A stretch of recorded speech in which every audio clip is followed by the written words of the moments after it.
how to recover Venmo account after a lockout.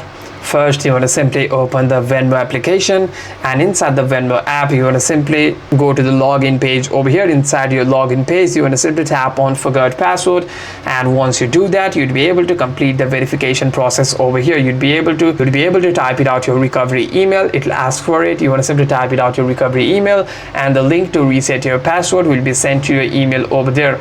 You'd be able to reset your password from there, and you'd be able to sign back into your account as well.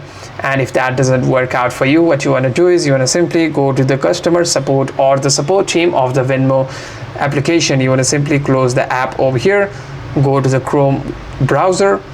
After that, you'd be able to simply search for Venmo Help Center over here, and you'd be able to specify your problem on the Help Center over here. You want to simply tap on Help Center, specify your problem there, and you want to simply make an appeal to recover your account. And by doing so, if your reasoning is valid, you'd be able to recover your account as well.